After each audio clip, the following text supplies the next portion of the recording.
Let's play with pen tool. Pen tool is pretty simple and powerful. Left সাইডে টুলবারে দেখতে পাচ্ছি যে পেন টুল আছে। আমি যদি কিবোর্ড থেকে পি প্রেস করি, পি, সেক্ষেত্রে কিন্তু পেন টুলটা সিলেক্ট হয়ে যাচ্ছে। আমি পি প্রেস করেছি, পেন টুল সিলেক্ট হয়ে গেছে এবং ক্লিক করছি, পয়েন্ট কিন্তু এখানে চলে এসছে। আমি যেদিকে লাইনটা ড্র করতে চাই জাস্ট একটা ক্লিক করব, লাইনটা ড্র হয়ে যাবে। সাথে কিন্তু প্যাথ ক্রিয়েট করার জন্য অপশনটা থেকেই যাচ্ছে। আমি যদি কিবোর্ড থেকে ইএসসি অর্থাৎ এসকেপ কি প্রেস করি তাহলে কিন্তু প্যাথটা ফার্দার যে প্যাথ ক্রিয়েট করা দরকার ছিল সেটা কিন্তু আর পারছি না। সো এখানে শেষ হয়ে গেছে, 2টা পয়েন্ট অ্যাড হয়েছে। এখন যদি বর্ডার কালারটা আমি চেঞ্জ করি অথবা বাড়িয়ে দেই তাহলে কিন্তু যে লাইনটা ড্র হয়েছে সেটা কিন্তু ভিজিবল, তাই না? সো আমি প্রপারলি একটু কাজ করি। এখন প্রপারলি কাজ করার জন্য আমাকে গ্রিডটা এনেবল করতে হবে। যখন পেন টুল নিয়ে কাজ করবেন তখন অবশ্যই গ্রিডটা এনেবল করবেন। গ্রিড এনেবল করার জন্য রাইট সাইডে প্রপার্টি ইন্সপেক্টরে দেখতে পাচ্ছি এখানে স্কোয়ার অপশনটা আছে, square grid type actually. So grid type হচ্ছে স্কোয়ার এবং এখানে টিক সাইনের টিক দিয়ে দিচ্ছি। দেখতে পাচ্ছি যে এখানে গ্রিডটা এনেবল হয়ে গেছে। আবার আমি পেন টুলটা সিলেক্ট করলাম, সিলেক্ট করে জাস্ট ক্লিক করছি, again click, straight line draw হয়েছে। এখন কিন্তু একদম লাইনটা স্ট্রেট হয়ে গেছে, এটা কিন্তু আঁকা বাঁকা হয় নাই, তাই না? এখন আমি উপরের দিকে যাচ্ছি, উপরের দিকে গিয়ে ক্লিক। এখন একটু খেয়াল করবেন যে আমি এখানে একটা কার্ভ ড্র করব, কার্ভ করে ফেলবো। লাইনটা ড্র হবে স্ট্রেট লাইন, সেই লাইনটাকে কার্ভ করে ফেলবো। সো কার্ভ করার ক্ষেত্রে আমি ক্লিক করে কার্সরটা জাস্ট হোল্ড করে রাখবো। আমি মাউসের লেফট বাটনটা হোল্ড করে রাখবো, ঠিক আছে? ছাড়া যাবে না। খেয়াল করবেন যে একটা কার্ভ এখানে ক্রিয়েট হয়েছে, সাথে সাথে কিন্তু একটা হ্যান্ডেল চলে আসছে। হ্যান্ডেলটা আমি যেদিকে মুভ করব আমার কার্ভটাও কিন্তু সেদিকে মুভ হয়ে যাচ্ছে, তাই না? ছোট বড় হয়ে যাচ্ছে, খেয়াল করবেন।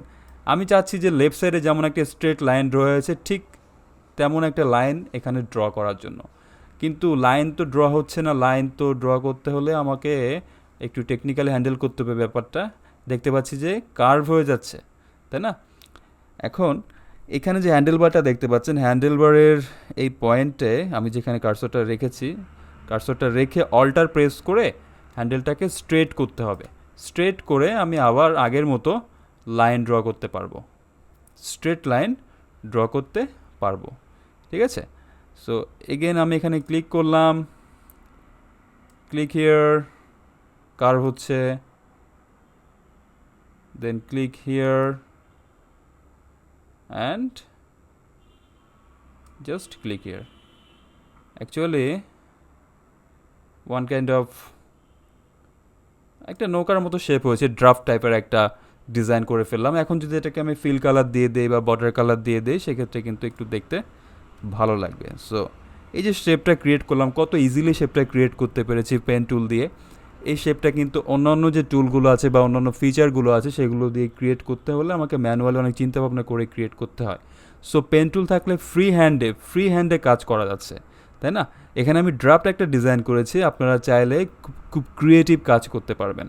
সো এটার ফিল কালার আমি এখান থেকে দিতে পারছি। ফিল যদি এনেবল করে দেয়, ফিলটা দেখতে পাচ্ছেন, ফিল কালারটা এখানে চলে এসছে।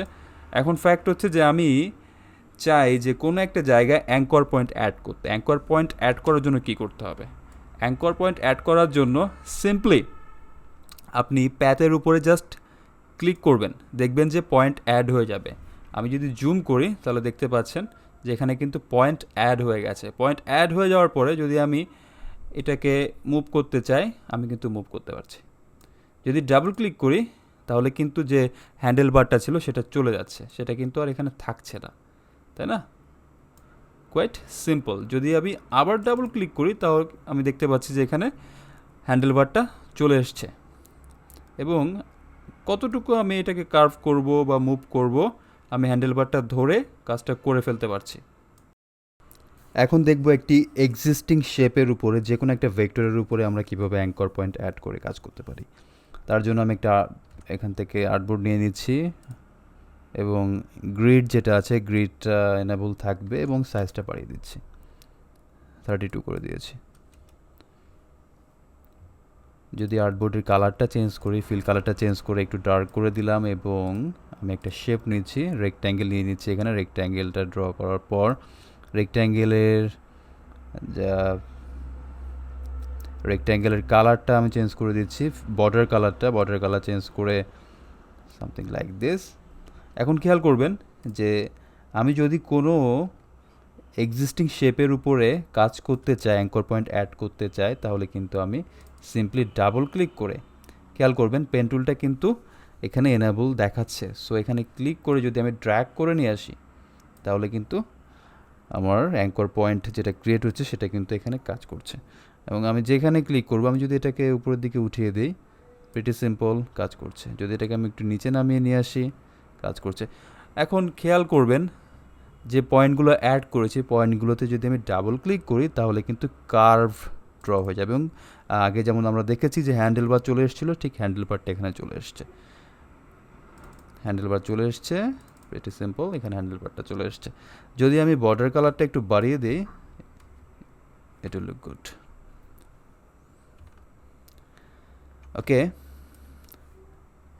যে শেপটা এখানে নেওয়া হয়েছে, শেপে যদি কালারটা চেঞ্জ করে আমি গ্রেডিয়েন্ট কালার অ্যাপ্লাই করতে চাই, সেটাও করতে পারছি। Go to solid, then drop down থেকে আমি লিনিয়ার গ্রেডিয়েন্ট চুজ করলাম, এবং দুইটা যে কালার পয়েন্ট আছে, অ্যাকচুয়ালি কালার স্টপটা আমি চেঞ্জ করে দিচ্ছি